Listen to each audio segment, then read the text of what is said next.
അപ്പോൾ ഞങ്ങൾ പുറത്തോട്ട് പോകാൻ വേണ്ടിയിട്ട് ഈ ഒരു ബൈക്കിൽ കയറുന്ന ഒരു വീഡിയോ ആണ്. ഇപ്പോൾ ആ ഒരു വീഡിയോയിൽ ആള് ബൈക്കിൽ കയറാൻ വേണ്ടി പോകുന്നത്. അപ്പോൾ അതിൻ്റെ ഓഡിയോ നിങ്ങൾക്ക് കേൾക്കാൻ പറ്റും. നമ്മൾ മൊബൈലിൽ കണ്ട അതേ വീഡിയോ തന്നെയാണ്. ഹലോ ഫ്രണ്ട്സ്, CB3 എന്ന് പറയുന്ന മോഡലിൽ വരുന്ന ഈസ്വിസിൻ്റെ ബാറ്ററി ക്യാമറയുടെ രണ്ടാമത്തെ വീഡിയോ ആണ് ഇന്നത്തത്. ഇന്ന് ഞാൻ ഈ ഒരു വീഡിയോ ചെയ്യുമ്പോൾ ഞാൻ ഈ ഒരു ക്യാമറ കുറച്ച് ദിവസങ്ങൾ യൂസ് ചെയ്ത് നോക്കിയിട്ടാണ് ഈ ഒരു വീഡിയോ ഇടുന്നത്. അപ്പോൾ എനിക്ക് കുറച്ച് അഡ്വാൻറ്റേജസും, അതായത് നമ്മുടെ മറ്റ് ക്യാമറകൾ വെച്ച് നോക്കുമ്പോൾ കുറച്ച് അഡ്വാൻറ്റേജസ് തോന്നി, അതുപോലെ തന്നെ കുറച്ച് ഡിസഡ്വാൻറ്റേജസും തോന്നി.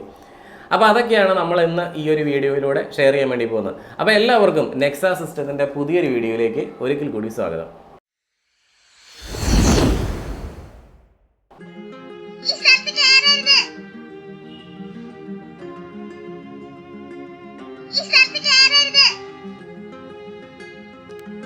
ഇപ്പം നിങ്ങൾ കേട്ടില്ലേ, നമ്മുടെ ശിവാനിയുടെ വോയിസ് ആണ് നിങ്ങൾ കേട്ടത്, അതായത് കസ്റ്റമൈസ്ഡ് ഓഡിബിൾ നോട്ടിഫിക്കേഷൻ.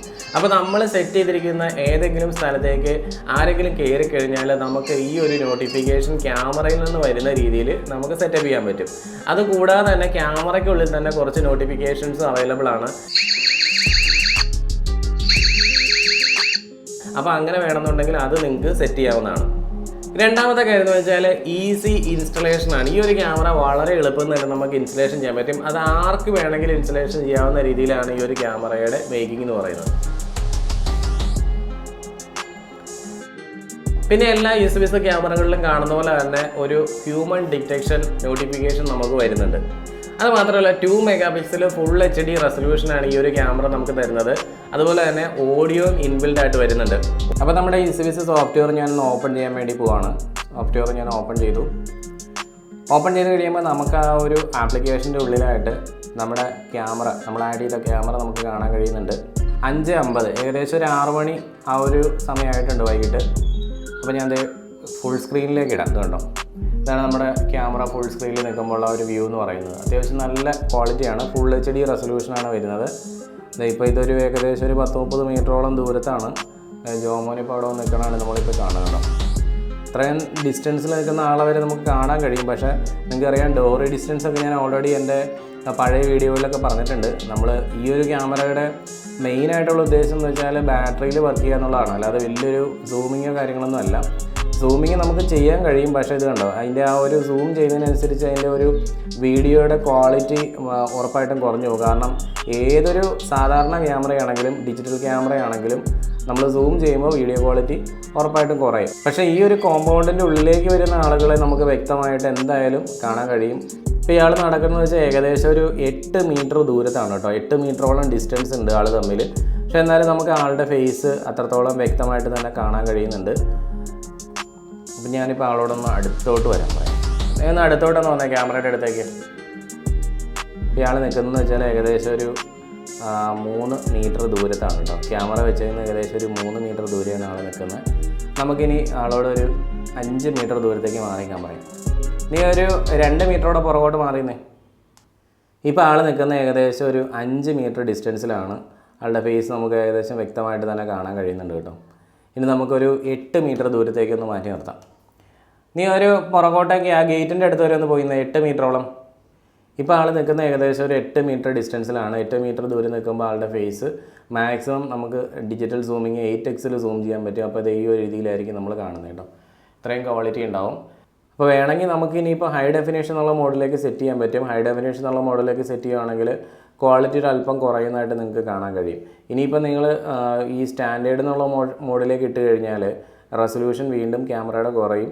അപ്പോൾ വലിയൊരു ഹൈഫൈ ക്വാളിറ്റി ഒന്നും ഉണ്ടാവില്ല. പിന്നെ മറ്റൊരു കാര്യം എന്ന് വെച്ചാൽ ഈ ഒരു ക്യാമറ ഇൻ്റർനെറ്റിൻ്റെ വേഗത, ക്യാമറയുമായിട്ട് കണക്ട് ചെയ്തേക്കുന്ന ഇൻ്റർനെറ്റിൻ്റെ വേഗതയോ നമ്മുടെ ഫോണുമായിട്ട് കണക്ട് ചെയ്തേക്കുന്ന ഇൻ്റർനെറ്റിൻ്റെ വേഗതയോ കുറവാണെന്നുണ്ടെങ്കിൽ എപ്പോഴും ആപ്ലിക്കേഷൻ സ്റ്റാൻഡേർഡ് മോഡിൽ മാത്രമായിരിക്കും നിൽക്കുന്നത്. നമുക്ക് ഫുൾ HD മോഡിലേക്ക് നമ്മൾ മാറ്റിയാലും ഓട്ടോമാറ്റിക് അത് സ്റ്റാൻഡേർഡ് മോഡിലേക്ക് വരുന്നതായിട്ട് കണ്ടിട്ടുണ്ട്. പിന്നെ ഇപ്പോൾ നിങ്ങൾക്ക് വേണമെന്നുണ്ടെങ്കിൽ ഒരു സ്നാപ്ഷോട്ട് എടുക്കണമെന്നുണ്ടെങ്കിൽ ഇപ്പോൾ ഇവിടെ ക്ലിക്ക് ചെയ്ത് കഴിഞ്ഞാൽ ഈ ഒരു ഫോട്ടോ നമ്മുടെ ഫോണിലേക്ക് തന്നെ സേവ് ആവും. അതുപോലെ പിന്നെ നിങ്ങൾക്ക് ഇപ്പോൾ ഈ കണ്ടുകൊണ്ടിരിക്കുന്ന വീഡിയോ നിങ്ങളുടെ ഫോണിലോട്ട് സേവ് ചെയ്യണമെന്നുണ്ടെങ്കിൽ ജസ്റ്റ് നിങ്ങൾ ആ ഒരു ക്യാമറയുടെ സിമ്പിൾ കണ്ടോ, അതിൽ പ്രസ് ചെയ്ത് കഴിഞ്ഞാൽ ഈ ഒരു വീഡിയോ ഇപ്പോൾ നമ്മുടെ ഫോണിലേക്കാണ് റെക്കോർഡാവുന്നത്. അപ്പോൾ നമ്മുടെ ഫോണിൻ്റെ ഗാലറിയിൽ നമ്മൾ നോക്കിക്കഴിഞ്ഞാൽ നമുക്കത് കാണാൻ കഴിയും കേട്ടോ. ഇപ്പോൾ എനിക്ക് അങ്ങോട്ട് എന്തെങ്കിലും സംസാരിക്കണം എന്നുണ്ടെങ്കിൽ ഈ 2-way ഓഡിയോയുടെ ഈ ഒരു ബട്ടൺ ഞാൻ എനേബിൾ ചെയ്ത് വെച്ച് കഴിഞ്ഞാൽ എനിക്ക് അങ്ങോട്ട് സംസാരിക്കാൻ കഴിയും. ഹലോ, കേൾക്കാവോ? ഹലോ, കേൾക്കുന്നുണ്ടോ? ഓക്കെ ഓക്കെ, അതൊന്ന് ചെക്ക് ചെയ്യാൻ വേണ്ടിയിട്ടാണ്. ഓക്കെ, അപ്പോൾ ഈ ഒരു ബട്ടൺ നമ്മൾ പ്രസ് ചെയ്ത് കഴിഞ്ഞാൽ അത് ആ ഒരു ഓഡിയോ അങ്ങനെ നമുക്ക് ഫങ്ഷൻ ചെയ്യും. ഇനി നമ്മുടെ ഈ ഒരു ക്യാമറയുടെ ഓഡിയോ എത്രത്തോളം ഉണ്ടെന്ന് നമുക്ക് നോക്കാം. എടീ നീ ആ ഗേറ്റിൻ്റെ അടുത്ത് നിന്നിട്ട് ഒന്ന് സംസാരിച്ചേ.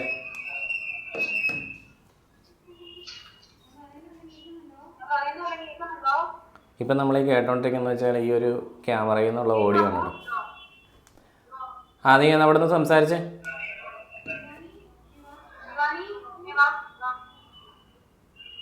കണ്ടോ, ഇപ്പോൾ ഇത്രയും ഓഡിയോ ക്വാളിറ്റി ഈ ഒരു ക്യാമറയ്ക്ക് ഉണ്ട്. 8 മീറ്റർ ദൂരെ നിന്ന് ആൾ സംസാരിക്കുന്നത് ഇപ്പോൾ നമ്മൾ കേട്ടോണ്ടിരിക്കുന്നത്.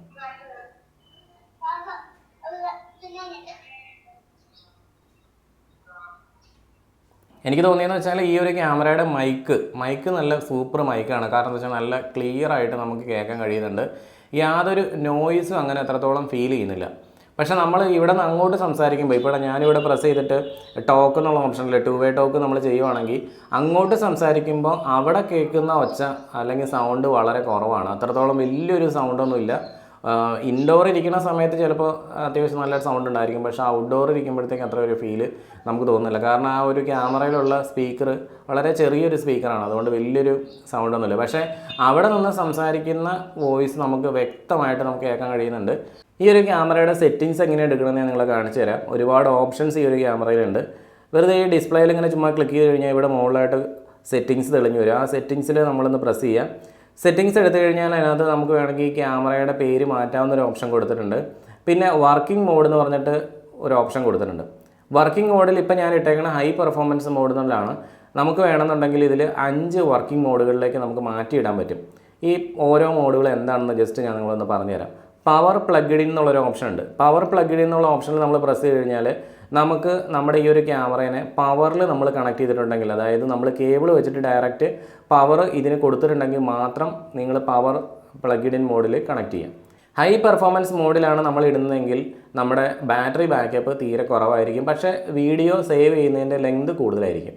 ഇനി പവർ സേവിങ് മോഡ് എന്നൊരു ഓപ്ഷൻ ഉണ്ട്. പവർ സേവിങ് മോഡാണ് ഡീഫോൾട്ട് മോഡ്. പവർ സേവിങ് മോഡിലേക്ക് നമ്മൾ ഇട്ട് കഴിഞ്ഞാൽ വീഡിയോ ക്ലിപ്പിൻ്റെ സൈസ് കുറവായിരിക്കും. അതുപോലെ തന്നെ നമുക്ക് നോട്ടിഫിക്കേഷൻസും കാര്യങ്ങളെല്ലാം കിട്ടും. സൂപ്പർ പവർ സേവിങ് മോഡിലേക്ക് ഇടാനാണ് അവർ പറയുന്നത്. സൂപ്പർ പവർ സേവിങ് മോഡിലേക്ക് ഇടുമ്പോഴാണ് നമുക്ക് maximum number of days recording കിട്ടുന്നത്. അതായത് സൂപ്പർ പവർ സേവിങ് മോഡിൽ ഇടുന്ന സമയത്ത് നമുക്ക് ഫോണിലേക്ക് നോർമലായിട്ട് നമ്മൾ കണ്ടിട്ടുണ്ടല്ലോ, എസ്വിസ് ക്യാമറകളിലൊക്കെ ഒരു നോട്ടിഫിക്കേഷൻ വരും. ഹ്യൂമൻ ഡിക്റ്റേറ്റ് ചെയ്തിട്ടുണ്ടെങ്കിൽ നോട്ടിഫിക്കേഷൻ വരും. ആ നോട്ടിഫിക്കേഷൻസ് ഒക്കെ ടേൺ ഓഫ് ആയി പോകും. ആ നോട്ടിഫിക്കേഷൻസ് ഒന്നും സൂപ്പർ പവർ സേവിങ് മോഡിൽ വർക്ക് ചെയ്യില്ല. അതുകൂടാതെ തന്നെ ഈ ഒരു ക്യാമറ സ്ലീപ്പ് മോഡിലും ആയിരിക്കും. എന്തെങ്കിലും ഒരു ഹ്യൂമൻ ഡിറ്റക്ഷൻ നടന്നിട്ടുണ്ടെങ്കിൽ മാത്രം സ്ലീപ്പ് മോഡിൽ നിന്ന് ക്യാമറ ഉണർന്നിട്ട് എന്ത് ചെയ്യും, ആ ഒരാളുടെ വീഡിയോ റെക്കോർഡ് ചെയ്യും. അത് വളരെ ചെറിയൊരു വീഡിയോ ക്ലിപ്പായിട്ടാണ് റെക്കോർഡ് ചെയ്യുന്നത്. എന്നിട്ട് വീണ്ടും ക്യാമറ എന്ത് ചെയ്യും, ഉറങ്ങാൻ പോകും.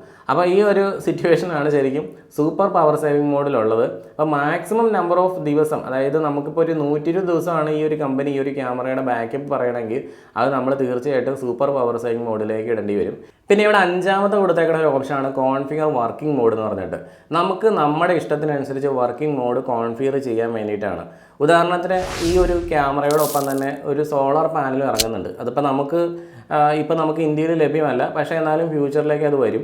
ആ ഒരു സമയത്ത് നിങ്ങളൊന്ന് ആലോചിച്ച് നോക്കുക, സോളാർ പാനൽ നമ്മൾ കണക്ട് ചെയ്യുന്ന സമയത്ത് നമുക്ക് വേണമെങ്കിൽ എന്ത് ചെയ്യാം, പവർ പ്ലഗ്ഡ് ഇൻ എന്നുള്ള ഓപ്ഷൻ നമുക്ക് ഇടാം. അതായത് പകൽ നമുക്ക് സോളാർ പാനലിൽ നിന്നായിരിക്കില്ലേ വർക്ക് ചെയ്യുന്നത്, രാത്രിയിലായിരിക്കുമല്ലോ അത് ബാറ്ററിയിൽ നിന്ന് വർക്ക് ചെയ്യുക. അപ്പോൾ രാത്രിയിലത്തെ ആ ഒരു സമയം നമുക്കിവിടെ എഴുതി കൊടുത്തിട്ട് എന്ത് ചെയ്യാം, അത് മറ്റൊരു മോഡായിട്ട് നമുക്ക് കോൺഫിഗർ ചെയ്യാൻ പറ്റും. അങ്ങനെ നമുക്ക് ഇഷ്ടമുള്ള രീതിയിൽ നമുക്ക് എന്ത് ചെയ്യാം, ഇങ്ങനെ ഏത് മോഡ് വേണമെങ്കിലും സെറ്റ് ചെയ്യാം.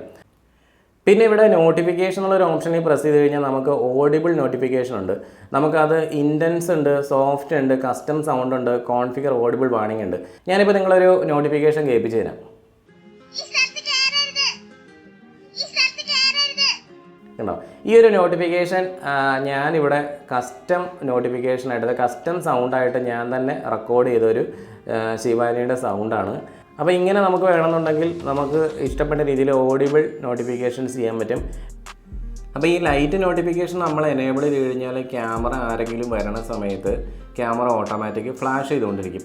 പിന്നെ അതുപോലെ ഇമേജ് സെറ്റിങ്സിലേക്ക് പോയി കഴിഞ്ഞാൽ നമുക്ക് ഈ ഒരു ക്യാമറേനെ ഒറിജിനൽ ഡീഫോൾട്ട് ഇമേജ് സെറ്റപ്പിലേക്ക് ഇടാം, സോഫ്റ്റിലേക്ക് ഇടാം, അതുപോലെ വിവിഡ് എന്നുള്ള ഓപ്ഷനിലേക്ക് ഇടാൻ പറ്റും. പിന്നെ ഇവിടെ കളർ നൈറ്റ് വിഷൻ നമുക്ക് വേണമെന്നുണ്ടെങ്കിൽ ആ ഒരു കളർ നൈറ്റ് വിഷൻ നമുക്ക് എനേബിൾ ചെയ്യാനും ഡിസേബിൾ ചെയ്യാനുള്ള ഓപ്ഷൻസും കൂടെ കൊടുത്തിട്ടുണ്ട്. നമുക്ക് ആ ഒരു ലൈറ്റ് തെളിയുന്നതിൻ്റെ ഇൻറ്റൻസിറ്റി കളർ നൈറ്റ് വിഷൻ വരുമ്പോൾ നിങ്ങൾക്കറിയാം ക്യാമറയിൽ നിന്നൊരു ലൈറ്റ് ഇങ്ങനെ തെളിഞ്ഞ് കിടക്കും. ആ ലൈറ്റിൻ്റെ ഇൻറ്റൻസിറ്റി എത്രത്തോളം വേണമെന്നുള്ളത് നമുക്ക് വേണമെന്നുണ്ടെങ്കിൽ ഇവിടെ അഡ്ജസ്റ്റ് ചെയ്യാനുള്ള ഓപ്ഷൻസും കൊടുത്തിട്ടുണ്ട്. പിന്നെ വരുന്നതെന്ന് വെച്ചാൽ ബ്ലാക്ക് ആൻഡ് വൈറ്റ് നൈറ്റ് വിഷനാണ്. നമുക്ക് വേണമെങ്കിൽ ബ്ലാക്ക് ആൻഡ് വൈറ്റ് നൈറ്റ് വിഷനും ഓൺ ആക്കാൻ പറ്റും. അപ്പോൾ ഞാൻ black and white night vision just നിങ്ങൾ ഓൺ ആക്കിയിട്ട് കാണിച്ചു തരാം. ഇത് കണ്ടോ. അപ്പോൾ ഇതാണ് ഈ ഒരു ക്യാമറയുടെ നൈറ്റ് വിഷൻ വരുന്നത്. അത്യാവശ്യം നല്ല ക്വാളിറ്റി തന്നെ ഉണ്ട്. ഇപ്പോൾ വീടിൻ്റെ മുറ്റത്തായിട്ടൊരു ലൈറ്റ് കിടക്കുന്നതുകൊണ്ട് തൊട്ടപ്പുറത്ത് കാണുന്ന ഏരിയാസൊക്കെ കുറച്ച് ഇരുട്ടായിട്ടാണ് കാണുന്നത്. ആ ഒരു ലൈറ്റ് കിടത്തി കഴിഞ്ഞാൽ എന്താണെങ്കിലും ഇൻഫ്രാറെഡ് നൈറ്റ് വിഷൻ അത്യാവശ്യം നല്ലൊരു ക്വാളിറ്റിയിൽ ഈ ഒരു ക്യാമറയിൽ നിന്ന് നമുക്ക് കിട്ടും. അപ്പോൾ അതേപോലെ തന്നെ നമുക്ക് കമ്പ്യൂട്ടറിൽ ഈ ഒരു സോഫ്റ്റ്വെയർ ഇട്ട് കഴിഞ്ഞാൽ, അതായത് Ezviz എന്നുള്ള അതേ ആപ്ലിക്കേഷൻ നമുക്ക് കമ്പ്യൂട്ടറിൽ ഇട്ട് കഴിഞ്ഞാൽ നമുക്ക് മൊബൈലിൽ കയറിയിരിക്കുന്ന അതേ യൂസർ ഐ ഡിയും പാസ്വേഡും കൊടുത്തുകൊണ്ട് തന്നെ നമുക്ക് ആ കമ്പ്യൂട്ടറിലും ഈ ഒരു ക്യാമറ വ്യൂ ചെയ്യാവുന്നതാണ്. അത് നമുക്ക് ലൈവ് വ്യൂവും അതുപോലെ തന്നെ പ്ലേ ബാക്ക് വ്യൂവും നമുക്ക് ഒരുപോലെ തന്നെ കാണാൻ കഴിയും. ഇപ്പോൾ എൻ്റെ മൊബൈലിൽ ഞാൻ കയറിയിരിക്കുന്ന അതേ യൂസർ ഐ ഡിയും പാസ്വേഡ് ഉപയോഗിച്ചിട്ട് ഞാൻ ലാപ്ടോപ്പിൽ കയറുന്നതാണ് ഇപ്പോൾ നിങ്ങളെ കാണിക്കുന്നത്. അപ്പോൾ ഇപ്പോൾ ഇത് ലൈവായിട്ടുള്ളൊരു വ്യൂ ആണ് നമ്മൾ കണ്ടുകൊണ്ടിരിക്കുന്നത്. ഞാൻ നിങ്ങളിനി പ്ലേ ബാക്ക് വ്യൂ കൂടെ ഒന്ന് കാണിച്ചു തരാം. ഇവിടെ നമുക്ക് ഗ്യാലറി എന്നുള്ള ഓപ്ഷൻ ക്ലിക്ക് ചെയ്ത് കഴിഞ്ഞാൽ പ്ലേ ബാക്ക് വ്യൂ കാണാൻ പറ്റും. അപ്പോൾ ഇതിൽ നേരത്തെ ഈ ഒരു ക്യാമറയിലുണ്ടായിരുന്ന വീഡിയോ ആണ് നമ്മൾ കണ്ടുകൊണ്ടിരിക്കുന്നത്. ഇത് ക്യാമറയിൽ നമുക്ക് ക്ലൗഡിൽ റെക്കോർഡ് അയക്കണ വീഡിയോ ആണ് കേട്ടോ. അപ്പോൾ അതിൻ്റെ ഓഡിയോ നിങ്ങൾക്ക് കേൾക്കാൻ പറ്റും. നമ്മൾ മൊബൈലിൽ കണ്ട അതേ വീഡിയോ തന്നെയാണ് ഇപ്പോൾ ഈ കാണുന്നത്.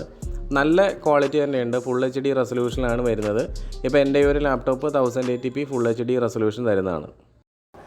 അങ്ങനെ ഒരുപാട് അഡ്വാൻറ്റേജസ് ഈ ഒരു ക്യാമറയ്ക്ക് ഉണ്ടെങ്കിലും കുറച്ച് ഡിസഡ്വാൻറ്റേജസ് ഒന്ന് രണ്ടെണ്ണമൊക്കെ ഉണ്ട്. അതൊക്കെ എന്തൊക്കെയാണ് നമുക്ക് നോക്കാം. ഒന്നാമതായിട്ട് ഞാൻ ഈ ഒരു ക്യാമറയുടെ വീഡിയോ ലാസ്റ്റ് ഇട്ട സമയത്ത് നിങ്ങൾ അതിൻ്റെ കമൻസ് നോക്കുകയാണെന്നുണ്ടെങ്കിൽ ഈ ഒരു ക്യാമറയെ പറ്റി പല ആൾക്കാരും എഴുതിയിരിക്കുന്നത് ഇതിന് 120 days ഒന്നും ബാക്കപ്പ് കിട്ടില്ല എന്നുള്ള കാര്യമാണ്. അപ്പോൾ അതിനെപ്പറ്റി നമുക്കൊന്ന് പറയാം. അതായത് ഈ ഒരു ക്യാമറ നമുക്കറിയാം ഇന്ത്യയിലേക്ക് വരുന്ന ഒരു സമയം എന്ന് പറഞ്ഞാൽ ഇപ്പോൾ കുറച്ച് നാളായിട്ടുള്ളൂ. അതേസമയം ഇത് വിദേശ രാജ്യങ്ങളിലൊക്കെ ഈ ഒരു ക്യാമറ വന്നിട്ട് 1 year ഒക്കെ മുകളിലായി. അപ്പോൾ ഇത് പല ആൾക്കാരും യൂസ് ചെയ്ത് നോക്കിയിട്ടുണ്ട്. അപ്പോൾ ഈ ഒരു ക്യാമറയിൽ ഒരുപാട് ഓപ്ഷൻസ് കൊടുത്തിട്ടുണ്ട്. അതായത് നമുക്ക് വീഡിയോ സേവ് ചെയ്യാൻ വേണ്ടിയിട്ടുള്ള പല ഓപ്ഷൻസ് ഉണ്ട്. അപ്പോൾ അതിൽ എനിക്ക് തോന്നുന്നത് വെച്ചാൽ ഒന്ന് സൂപ്പർ പവർ സേവിങ് മോഡ് ഇടാനാണ് ഈ ഒരു കമ്പനി നമ്മളോട് പറയുന്നത്. അപ്പോൾ സൂപ്പർ പവർ സേവിങ് മോഡ് ഇട്ട് കഴിഞ്ഞാൽ കൂടുതൽ ദിവസം നമുക്ക് ബാക്കപ്പ് കിട്ടും. പക്ഷേ അത് 120 days കിട്ടുമോ എന്നുള്ള കാര്യം ഇപ്പോഴും ഞാൻ ചെക്ക് ചെയ്ത് നോക്കിയിട്ടില്ല. എന്തായാലും ഞാൻ ഇട്ടിട്ടുണ്ടായിരുന്നെന്ന് പറഞ്ഞാൽ പവർ സേവിങ് മോഡാണ്. ഈ പവർ സേവിങ് മോഡിനുള്ള ചില കുഴപ്പങ്ങൾ ഞാൻ പറഞ്ഞുതരാം. ഏതൊരു ക്യാമറ നമ്മൾ വെച്ചാലും അതിൻ്റെ പർപ്പസ് എന്ന് പറയുന്നത് വീഡിയോ പ്ലേബാക്ക് ആണ്. ഇപ്പോൾ ഇത് ഞാൻ പവർ സേവിങ് മോഡിൽ റെക്കോർഡായിരിക്കുന്ന ഒരു വീഡിയോ നിങ്ങളെ കാണിച്ചിരുന്നത്. പവർ സേവിങ് മോഡിൽ ഇന്ന് രാവിലെ 10 മണിക്ക് റെക്കോർഡായത്. ഇപ്പോൾ ഞങ്ങൾ പുറത്തോട്ട് പോകാൻ വേണ്ടിയിട്ട് ഈ ഒരു ബൈക്കിൽ കയറുന്ന ഒരു വീഡിയോ ആണ്. ഇപ്പോൾ ആ ഒരു വീഡിയോയിൽ ആൾ ബൈക്കിൽ കയറാൻ വേണ്ടി പോകുന്നു, മൃദുല ബൈക്കിലോട്ട് കയറാൻ വേണ്ടി വരുന്നു. ഞാനിപ്പോൾ വണ്ടിയിൽ ഇരിപ്പുണ്ട്. ഞങ്ങൾ പോകുന്നതിനകത്ത് ഇല്ല, ജസ്റ്റ് ആ ഒരു വണ്ടിയിൽ കയറുന്ന മാത്രമേ ഉള്ളൂ, പോകുന്നില്ല. കാരണം എന്ന് വെച്ച് കഴിഞ്ഞാൽ ഈ ഒരു പിന്നെ അത് കഴിഞ്ഞത് 11 മണിയുടെ വീഡിയോ ആണ് വരുന്നത് കേട്ടോ. അതായത് നമ്മൾ വണ്ടിയിൽ കയറുന്ന ആ ഒരു ഭാഗം ഇല്ലാത്തതിൻ്റെ കാരണം എന്ന് വെച്ചാൽ ഈ ഒരു ക്യാമറയുടെ മുമ്പിൽ വരുന്ന ആ ഒരു മൂവ്മെൻറ്റ് മാത്രമാണ് ഈ ഒരു ക്യാമറ ട്രാക്ക് ചെയ്തുകൊണ്ടിരിക്കുന്നത്. അതിനുശേഷം നമ്മൾ അങ്ങോട്ട് പോയി, ആ പോയ വീഡിയോ ഇതിനകത്ത് ഇല്ല. കാരണം ഇതിനകത്ത് സേവ് ആവുന്നത് ഇവരിവിടെ എഴുതി കാണിക്കുന്നുണ്ട്. നമ്മൾ സൂപ്പർ സേവിങ്ങിൽ ഇടുവാണെങ്കിൽ ഇതിലും ചെറിയ ക്ലിപ്പായിരിക്കും. പവർ സേവിങ് മോഡിലേക്ക് ഇപ്പോൾ ഇട്ടപ്പോഴത്തേക്കും ഇതിവിടെ കാണിക്കുന്നുണ്ട്. ഞാൻ സെറ്റിങ്സ് എടുത്ത് കാണിച്ചു തരാം. പവർ സേവിങ് മോഡിൽ നമ്മൾ ഇടുമ്പോൾ ഇവർ പറഞ്ഞു നോക്കിക്കേ, പവർ സേവിങ് മോഡിലാണ് ആ ഒരു സമയത്ത് വീഡിയോ റെക്കോർഡായത്. 1 video clip is shorter and saves more power. അതായത് കൂടുതൽ പവർ സേവ് ചെയ്യാൻ വേണ്ടിയിട്ട് വീഡിയോ ക്ലിപ്പ് വളരെ ചെറുതായിരിക്കുന്നതാണ്. ഞാനത് ഇട്ടതിന് ശേഷമാണ് ആ വീഡിയോ റെക്കോർഡ് ചെയ്യിപ്പിച്ച് നോക്കിയത്. അതിനുശേഷം ഞാൻ ഹൈ പെർഫോമൻസ് മോഡിലേക്ക് ഇട്ടിട്ടുണ്ട്. ഇനി അതിൻ്റെ അവസ്ഥ എന്താണെന്നുള്ള കാര്യം നോക്കാം. അത് കുറച്ച് നേരമായി ഇട്ടിട്ടോ, ഏകദേശം ഒരു 3 മണി 3:30 കൂടി ഞാൻ ആ ഒരു രീതിയിൽ ഇട്ടായിരുന്നു. അതിൻ്റെ വീഡിയോ ഒന്ന് എടുത്ത് നോക്കട്ടെ. അത് കുറച്ചുകൂടെ ലെങ്തി ആണോ നോക്കാം. അതും വലിയ ലെങ്തി ഒന്നും അല്ല. ക്യാമറയുടെ മുമ്പിൽ കൂടെ പോകുന്ന ആ ഒരു മൂവ്മെൻറ്റ് മാത്രമാണ് ക്യാമറ ട്രാക്ക് ചെയ്തുകൊണ്ടിരിക്കുന്നത്. അപ്പോൾ ഞാൻ പറഞ്ഞു വരുന്നത് വെച്ചാൽ നമ്മളിപ്പോൾ എന്തെങ്കിലും ഒരു ഇൻസിഡൻറ്റ് ഉണ്ടായെന്ന് വിചാരിച്ചു. ഒരു ഇൻസിഡൻറ്റ് ഉണ്ടായിക്കഴിഞ്ഞാൽ ആ ഒരു ഇൻസിഡൻറ്റ് ശരിക്കും പറഞ്ഞാൽ ഈ ഒരു ക്യാമറ കോപ്പി ചെയ്യുമോ? ഈ ഒരു അവസ്ഥയിൽ ഇപ്പോൾ ഉദാഹരണത്തിന് നമ്മുടെ വീടിൻ്റെ ഫ്രണ്ടിൽ ഇപ്പോൾ എന്തെങ്കിലും ഒരു സാധനം കിടപ്പുണ്ട്, അതവർ എടുത്തുകൊണ്ട് പോകാൻ വേണ്ടിയിട്ട് ഒരു തെർമ്മക്കാരൻ വന്നു. ആ ഒരു സാധനം എടുത്തുകൊണ്ട് അയാൾ അങ്ങോട്ട് പോവുകയാണോ എന്നുള്ള കാര്യം നമുക്കറിയില്ല. അയാൾ വരണം, നമ്മൾ കാണും, പക്ഷേ അത് എടുത്തോ ഇല്ലയോ പോയോ എന്നുള്ള അവസ്ഥ നമുക്ക് മനസ്സിലായില്ല. അപ്പോൾ അങ്ങനെ ഒരു ഡ്രോബാക്ക് എനിക്ക് ഇതിനകത്ത് തോന്നി. അതാണ് ഞാൻ നിങ്ങളോട് പറയുന്നത്.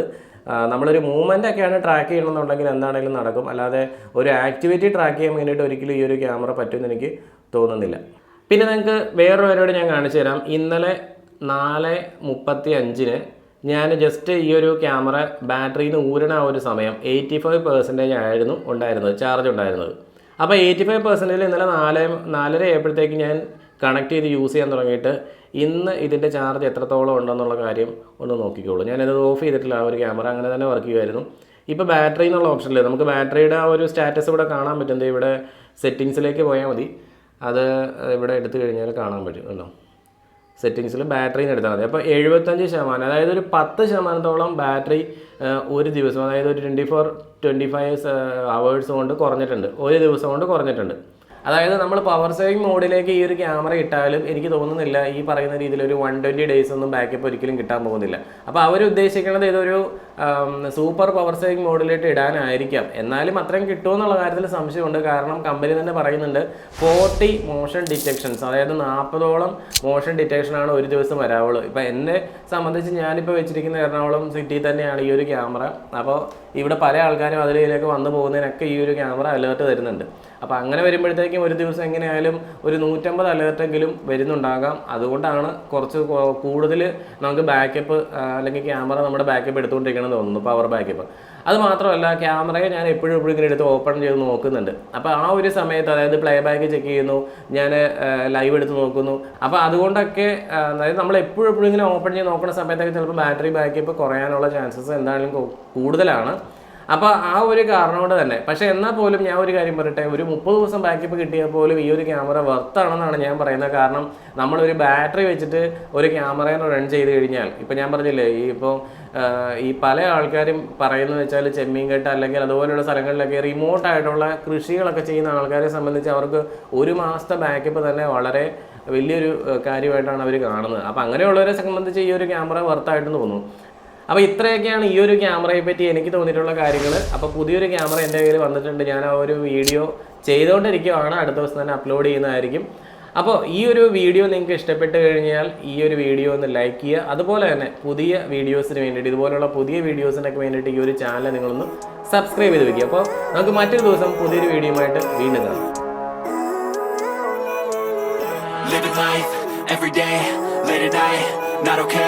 All I want, and I pray, all I need are some better days.